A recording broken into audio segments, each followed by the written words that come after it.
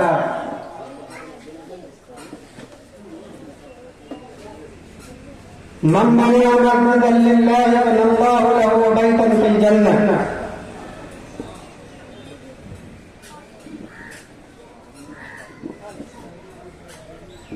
मेरे मोहतरम बुजुर्गों और दोस्तों और अजीज साथियों,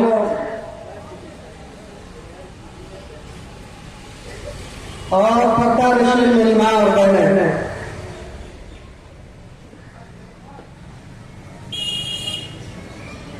आज ये बहुत ही सुनहरा मौका है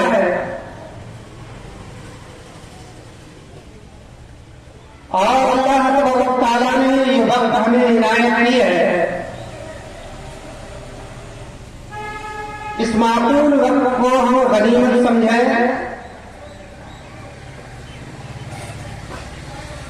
और हमारे बीच जो हमारे किराम तशरीफ ला रहे हैं उनकी बातों को गौर व फिक्र के साथ सुनकर उस पर अमल करें। मेरे मुहतरम बुजुर्गों और दोस्तों,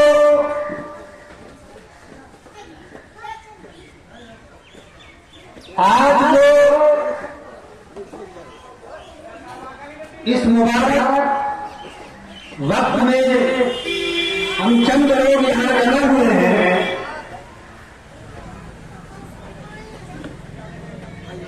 इसका मकसद है हमारे मोहल्ले की मस्जिद की छत की ढलाई का काम हो रहा है।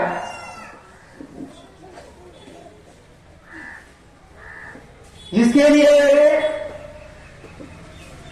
हज़रत मौलाना मुफ्ती हज़रत सिराजुद्दीन इलाही साहब ने छोटा सा प्रोग्राम रखा है। अल्लाह ताला से दुआ है कि परवरदिगार आलम इस प्रोग्राम को कामयाब बनाए। आमीन। और जिस काम के लिए प्रोग्राम रखा गया है उस काम को परवरदिगार आलम खैर के साथ पाए तक मील तक पहुंचाए। आमीन।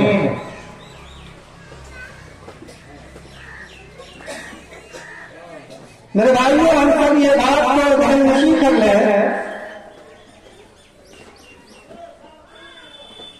कि दुनिया के अंदर मस्जिदों का बनाना बहुत बड़ी इबादत है।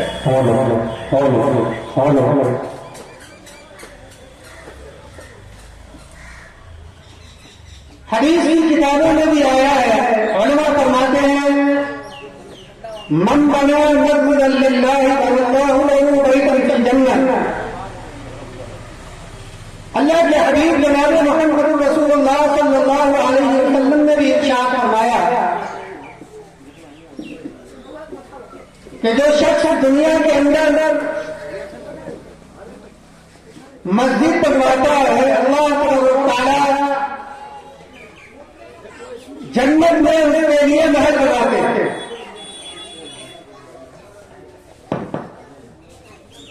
जो शख्स इस दुनिया के अंदर मस्जिद बनवाता है तो परवरदिगार आलम उस शख्स के लिए जन्नत के अंदर बड़ा महल तैयार करता है।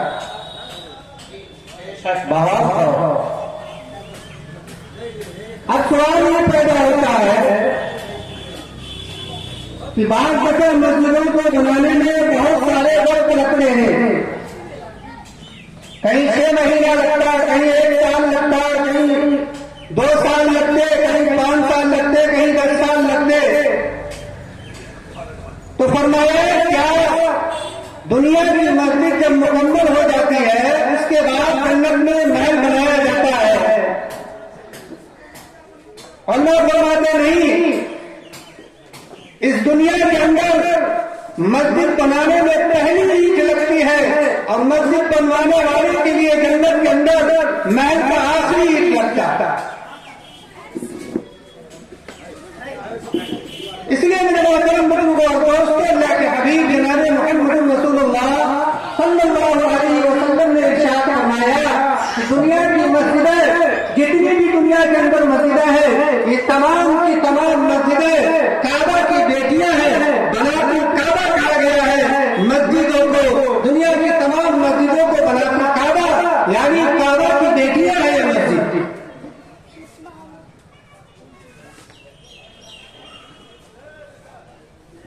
फरमाया कि क़यामत के दिन अल्लाह रब्बुल आलमीन दुनिया की तमाम मस्जिदों की जगह को खींचकर और काबा की मस्जिद की जगह से मिला देंगे और उसी के ऊपर अल्लाह ताला जन्नत को कायम करेंगे। ये वो मुबारक जगह है।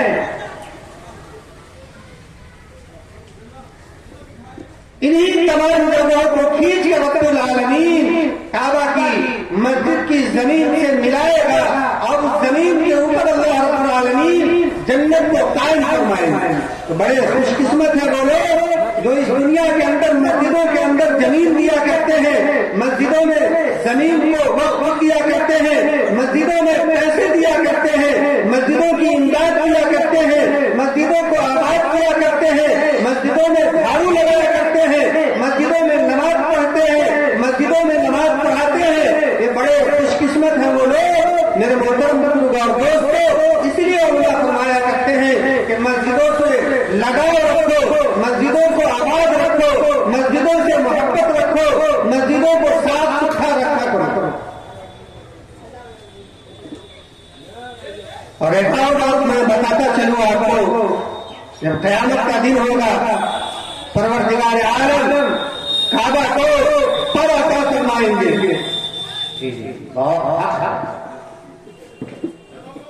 और उस पर के अंदर दुनिया की तमाम मस्जिदों को लटका दिया जाएगा और अल्लाह रब्बुल आलमीन फरमाएंगे कि काबा दुनिया की तमाम मस्जिदों को लेकर, मस्जिदों को आबाद करने वालों को लेकर, मस्जिदों के अंदर आदान देने वालों को लेकर, मस्जिदों के अंदर झाड़ू लगाने वालों को लेकर, मस्जिदों के अंदर नमाज पढ़ने वालों को लेकर, नमाज पढ़ाने वालों को लेकर, खिदमत करने वालों को लेकर, इमदाद करने वालों को लेकर, ईंटें लगाने वालों को लेकर, मजदूरों को लेकर, मिस्त्रियों को लेकर, मेहमानों को लेकर जन्नत के अंदर दाखिल हो। माशाअल्लाह, नारे तकबीर, हज़रत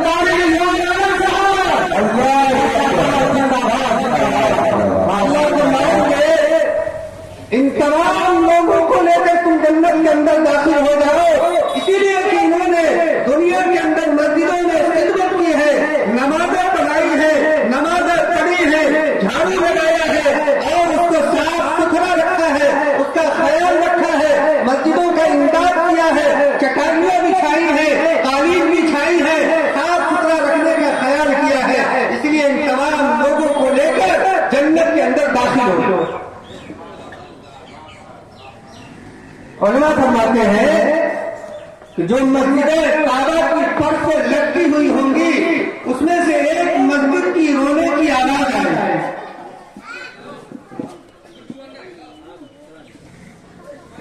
फरिश्ते हाजिर होंगे और काबा से पूछेंगे और काबा के पर से जो लटकी हुई मस्जिदें होंगी उनसे पूछेंगे कि ऐ मस्जिद तू क्यों रो रही है, मालूम की क्या मस्जिद, ऐ मस्जिद तू क्यों दहाड़े मारकर रो रही है, क्या परेशानी है तुमको। तमाम मस्जिदें काबा के छत पर लटककर जन्नत के अंदर जाने के लिए तैयार है। आखिर परेशानी क्या है तुमको, रो रही हो, चिल्ला रही हो, दहाड़े मार रही हो। और वो कहेगी मस्जिद कि खबरदार, बगैर मेरे इजाजत के किसी को जन्नत के अंदर जाने की इजाजत नहीं। माशाअल्लाह, मस्जिद कहेगी मेरे मोहतरम बुजुर्ग और दोस्तों, मेरी एक सवारी बाकी है, मेरी एक सवारी बाकी है। फरिश्ते कहेंगे कि मस्जिद को आबाद करने वाले बैठ गए, मस्जिद के अंदर नमाज पढ़ने वाले बैठ गए, मस्जिद के अंदर झाड़ू लगाने वाले बैठ गए, मस्जिद के अंदर नमाज पढ़ाने वाले बैठ गए, मस्जिद की खिदमत करने वाले बैठ गए, मस्जिद के मुतवल्ली बैठ गए, मस्जिद के जिम्मेदार बैठ गए, मस्जिदों को आबाद करने वाले बैठ गए, मस्जिदों को बनाने वाले बैठ गए, मस्जिद को बनाने वाले मिस्त्री, मेहमान और मजदूर जो उनके अंदर खिदमत किया करते थे, वो तमाम के तमाम लोग बैठे हुए हैं। आखिर वो कौन शख्स है जिसकी वजह से तुम तड़प रही हो, तुम रो रही हो, तुम बेचैन हो, तुम दहाड़े मार रही हो, बताओ तो सही वो कौन शख्स है जिसकी वजह से ये मामला उठा हुआ है और जन्नत के अंदर तू तैयार नहीं हो रही है। वो कहेगी मैं भी देख रही हूँ कि मस्जिद को बनाने वाले भी बैठे हैं, मस्जिद को सजाने वाले भी बैठे हैं, मस्जिद के अंदर खिदमत करने वाले भी बैठे हैं, मस्जिद के अंदर अजान देने वाले भी बैठे हैं, मस्जिद के अंदर नमाज पढ़ाने वाले भी बैठे हैं, मस्जिद के अंदर इमदाद करने वाले भी बैठे हैं, मस्जिद के अंदर झाड़ू लगाने वाले भी बैठे हैं, मगर एक सवारी कम है। माशाअल्लाह, फरिश्ते पूछेंगे कि वो कौन सवारी कम है। चंद लोग हैं मेरे मोहतरम बुजुर्ग और दोस्तों, मगर मेरी बातों को गौर से सुने।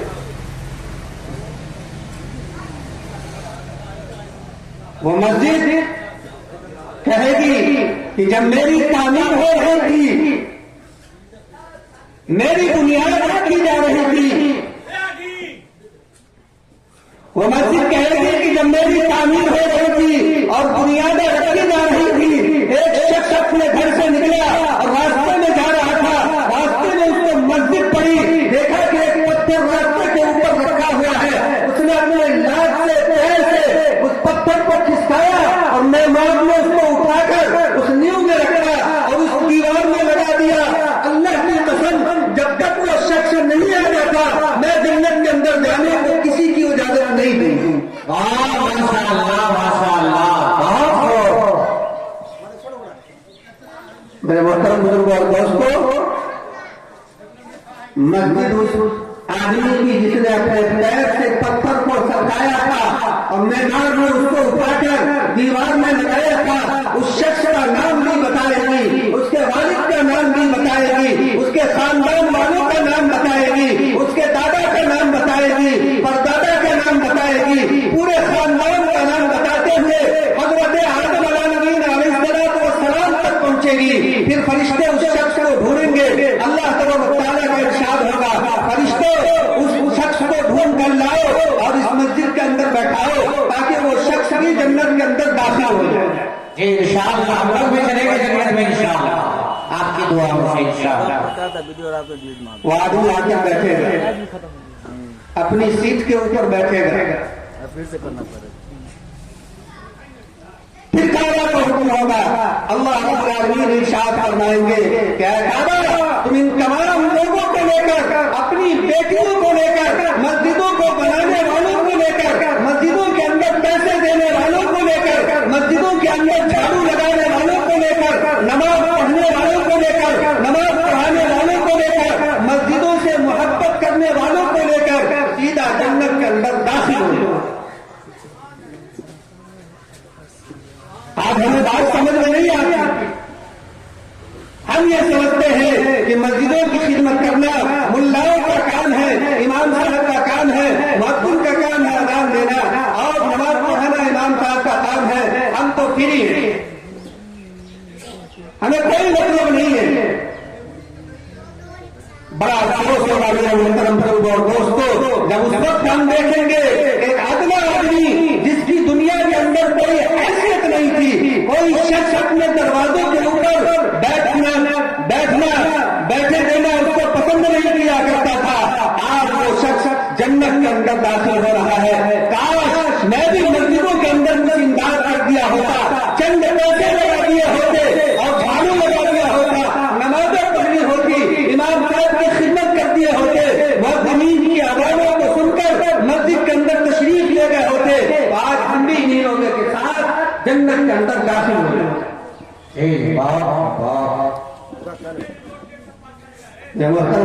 दोस्तों, एक और बात मैं बताता चलूं, आज तक हम दुनिया के अंदर मस्जिदों को बनाते हैं, अपना घर बनाते हैं या मस्जिद को बनाते हैं, हमारा मेहमान, हमारा मिस्त्री कहीं और से आता है, कहीं बनारस से आता है, कहीं कानपुर से आता है, कहीं लखनऊ से आता है, कहीं इलाहाबाद से आता है, कहीं दरभंगा से आता है, कहीं पटना से आता है। दुनिया के मुख्तलिफ शहरों से हम मिस्त्रियों को, मेहमानों को ढूंढ कर लाते हैं। याद रखो मुसलमानों, जब अल्लाह रब्बुल आलमीन ने काबा को बनवाया तो मेहमान हजरत इब्राहीम अलैहिस्सलाम को बनाया, और मजदूरी के लिए अल्लाह रब्बुल आलमीन ने सैयदना इस्माईल अलैहिस्सलाम को मुकर्रर किया। कितनी खुशकिस्मत जगह है वो जिसको हजरत इब्राहीम अलैहिस्सलाम ने अपने मुबारक हाथों से बनाया होगा। वो कितनी कीमती जगह होगी, अल्लाह की कसम। दुनिया के अंदर तमाम जगहों में सबसे कीमती जगह और सबसे मुबारक जगह और सबसे पाक और मुक़द्दस जगह खाना काबा की जगह है। आगे चलिए, सबसे पहले हजरत आदम अलैहिस्सलाम ने काबा की तामीर की, साथ में हजरत जिब्राईल अलैहिस्सलाम तशरीफ लाए। हजरत आदम अलैहिस्सलाम ने काबा की तामीर को मुकम्मल किया। हजरत जिब्राईल अलैहिस्सलाम साथ है। मेरे मोहतरम बुजुर्गों और दोस्तों, आज दुनिया के अंदर हमारे मकानों के लिए मटेरियल आते हैं, बड़ी दूर दूर से आया करते हैं। पत्थर जब हम मंगवाते हैं तो राजस्थान से मंगवाते हैं, और तमाम चीजें दूर दूर के शहरों से मंगवाते हैं, दुनिया के मुख्तलिफ जगहों को मंगवाते हैं। अल्लाह रब्बुल आलमीन ने जब काबा को तामीर किया और काबा को तामीर करने की इरादा किया तो परवरदिगार आलम ने उसका मटेरियल और उसका जो सामान वो जन्नत से भेजा है, वो जन्नत से आया है, जन्नत के सामान लगे हैं, जन्नत के मटेरियल लगे हुए हैं काबा के अंदर। हजरत आदम अलैहिस्सलाम ने सबसे पहले उसकी तामीर की, साथ में हजरत जिब्राइल अलैहिस्सलाम तशरीफ लाए, काबा मुकम्मल हो गया, काम मुकम्मल हो गया, थोड़ा सा मटेरियल बच गया। आदमी बच जाता है, आज काम होना है अपनी मस्जिद का, अल्लाह रब्बुल आलमीन से सब लोग दुआ करें। मकसद यही है कि हम सब लोग दुआ के लिए तशरीफ लाए हैं। हमारी औकात नहीं है कि हम मस्जिद को बना दें, हमारी औकात नहीं है कि हम मस्जिद को सजा दें, हमारी औकात नहीं है कि हम मस्जिद को आबाद कर दें, जब तक कि अल्लाह तौफीक न दे। हम दुआ के लिए आए हैं, इलाही ये तेरा घर है, इलाही तू बनवा रहा है, इलाही तेरी तौफीक से ये मस्जिद बन रही है, तू तौफीक दे दे ताकि ये काम मुकम्मल हो जाए और इस्लाम के अंदर हम लोग हिस्सा ले लें और जन्नत के अंदर जाने का हकदार बने। काम मुकम्मल हुआ। जिस तरीके से आज हमारे यहाँ काम होने वाला है, मटेरियल लगा है, सरिया लगा है, सीमेंट लगे हैं, बालू लगा है, पानी लगेगा, उसके अंदर बहुत सारी चीजें लगेंगी, मिस्त्री लगेगा, लेबर लगेगा, मेहमान लगेंगे, मजदूर लगेंगे, सारे लोग लगेंगे। इसी तरीके से काबा भी मुकम्मल हुआ। जिस तरीके से आज हमारा ये काम मुकम्मल होने वाला है इंशाअल्लाह, मुकम्मल हो जाने के बाद कभी कभी आपने देखा होगा, कभी मटेरियल बच जाता है, कभी घट जाता है। काबा मुकम्मल हुआ, मटेरियल बचा। हजरत जिब्राइल अलैहिस्सलाम फरिश्तों के सरदार है, अशरफुल मलाइका है, अल्लाह रब्बुल आलमीन के प्यारे फरिश्ते हैं, परवरदिगार आलम से सवाल करते हैं और पूछते हैं, इलाही काबा मुकम्मल हो गया, आपका मुकद्दस घर मुकम्मल हो गया, सैयदना आदम अलैहिस्सलाम तशरीफ फरमा है, थोड़ा सा मटेरियल बन गया है, रब्बा इसको क्या करूं, कहां फेंकूं, ये तो जन्नत का मटेरियल है, ये तो जन्नत का सामान है, मेरी हिम्मत नहीं पड़ रही कि मैं इसे कहां फेंकूं। अल्लाह ने फरमाया कि जिब्राइल वो जो मटेरियल बचा है इसको लेकर काबे की छत पर तशरीफ ले जाओ, काबे की छत पर चढ़ जाओ। हज़रत जिब्राइल अलैहिस्सलाम काबे में बचा हुआ मटेरियल को लेकर काबे के छत पर चढ़ते हैं। अल्लाह रब्बुल आलमीन इरशाद फरमाता है, जिब्राइल इस काबे से बचे हुए मटेरियल को फेंक दे दुनिया के अंदर, फेंकना तुम्हारा काम है और दुनिया के कोनों कोनों के अंदर इसके ज़र्रात को पहुंचाना मेरा काम है। चुनांचे हज़रत जिब्राइल अलैहिस्सलाम उस मटेरियल को काबे के छत पर चढ़कर फेंक रहे हैं और अल्लाह रब्बुल आलमीन दुनिया के कोनों कोनों में उसके ज़र्रात को पहुंचाते हैं। अल्लाह की कसम, हज़रत जिब्राइल अलैहिस्सलाम को अल्लाह ने फरमाया, जिब्राइल जब ये ज़र्रात दुनिया के कोनों कोनों में जहां जहां पहुंचेंगे वहां वहां मस्जिदें उठेंगी। माशाअल्लाह, नारे तकबीर, नारे तकबीर, अल्लाहू अकबर।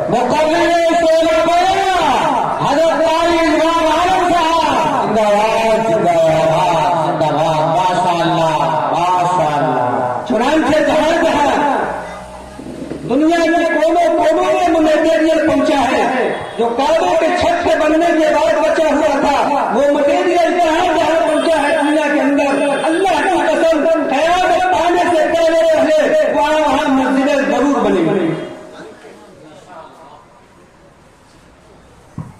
तो आज जो हम बैठे हुए हिंदुस्तान के लिए इस बात का हमें पूरा यकीन होना चाहिए कि जरूर भी जरूर हज़रत जिब्राइल अलैहिस्सलाम ने जो मटेरियल काबे के छत के ऊपर से फेंका था वो मटेरियल के ज़र्रात यहाँ भी पहुंचे थे। इसीलिए अल्लाह रब्बुल आलमीन ने यहाँ भी मस्जिद को तामीर फरमाई और तामीर फरमाने की तौफीक अता फरमाई, तामीर करने की तौफीक अता फरमाई।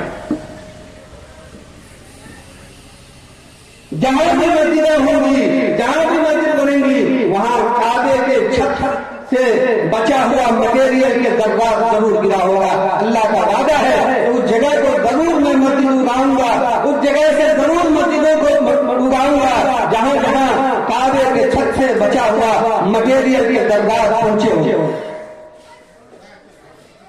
और एक बात और समझ लो, आज इस दुनिया के अंदर किसी ने मस्जिद के अंदर 10 रुपए दिए होंगे, किसी ने 5 रुपए दिए होंगे, किसी ने 2 रुपए दिए होंगे, किसी के पास पैसे नहीं होंगे, उसने अपनी जान लगाई होगी, मेहनत की होगी और पसीने बहाए होंगे मस्जिद की मोहब्बत में, अल्लाह उसकी रसूल की मोहब्बत में उसने काम किया होगा मस्जिद के अंदर, वहां इमदाद की होगी मस्जिद के अंदर, जिसको जितनी तौफीक अल्लाह ने दी है अपने हिसाब से मस्जिद के अंदर पैसे दिए होंगे, जान लगाई होगी, माल लगाया होगा, बच्चों को लगवाए होंगे, जिसने इस दुनिया के अंदर मस्जिदों की खिदमत की है और करता रहेगा क़यामत तक। अल्लाह की कसम, अल्लाह रब्बुल आलमीन फरमाते हैं कि मैदान बरज़ख में, बरज़ख के अंदर अल्लाह रब्बुल आलमीन उन मस्जिदों की आवाज़ों को, उसको मरने के बाद उस बरज़ख के अंदर उस मस्जिदों की आज़ानों को उस इंसानों को सुनाता है जिसने इस दुनिया के अंदर मस्जिदों की खिदमत की। माशाअल्लाह, आज हम इस दुनिया के अंदर से चले जाएंगे, मस्जिद के अंदर कुछ काम किए होंगे, मस्जिद के अंदर कुछ पैसे दिए होंगे, मस्जिद के अंदर कुछ अनाज दिए होंगे, मस्जिद के अंदर कुछ जेवरात दिए होंगे, मस्जिद के अंदर कुछ मेहनत कर दिए होंगे, मस्जिद के अंदर एक ईंट लगा दिए होंगे, मस्जिद के अंदर थोड़ा सा मसाला बना दिए होंगे, मस्जिद के अंदर थोड़ी सी बात करती होगी, मस्जिद की थोड़ी सी सफाई करती होगी। खास करके कोई भी मस्जिद की खिदमत करने वाला जब इस दुनिया के अंदर जाएगा और आलम बरज़ख में पहुंचेगा, वो वहां पर मीठी नींद सो रहा होगा। और जब जब इस दुनिया के अंदर मस्जिदों के अंदर अजान होगी, जिस मस्जिद के अंदर उसने खिदमत की थी, अल्लाह रब्बुल आलमीन उस अजान को उस मरने वालों को सुनाएगा और फख्र के साथ कहेगा कि मेरा बंदा, जिस मस्जिद में तूने अजान दी थी, जिस मस्जिद के अंदर तूने नमाज़ें पढ़ी थी, जिस मस्जिद के अंदर तुमने पैसे दिए थे, जिस मस्जिद के अंदर तुमने झाड़ू लगाया था, जिस मस्जिद के अंदर तुमने मेहनत की थी, जिस मस्जिद के अंदर तुमने मजदूरी की थी, देखो देखो उसी मस्जिद के अंदर ये अजान हो रही है जो तुमको सुनाया गया। मेरे मोहतरम बुजुर्ग और दोस्तों, अल्लाह रब्बुल आलमीन से दुआ है कि परवरदिगार आलम हम तमाम लोगों को कहने सुनने से ज्यादा अमल की तौफीक अता फरमाए और हमारे जो उलमा किराम आने वाले, तशरीफ लाने वाले हैं, उनकी बातों पर अमल करने की तौफीक अता फरमाए। आखिर में ये कहूंगा कि अल्लाह रब्बुल आलमीन से दुआ है कि इलाही हजरत मौलाना सिराजुद्दीन साहब कासमी को लंबी उम्र दे, ताकि इस तरीके की खिदमत अंजाम देते रहे और मेहनत करते हैं। अल्लाह रब्बुल आलमीन से दुआ है कि परवरदिगार आलम इनकी उम्र में बरकत अता फरमाए और इनके इल्म के अंदर बरकत अता फरमाए और सेहत और तंदुरुस्ती से नवाजे। परवरदिगार आलम से यही मेरी दुआ है। मैं इन्हीं चंद बातों से अपनी बातों को खत्म करता हूँ।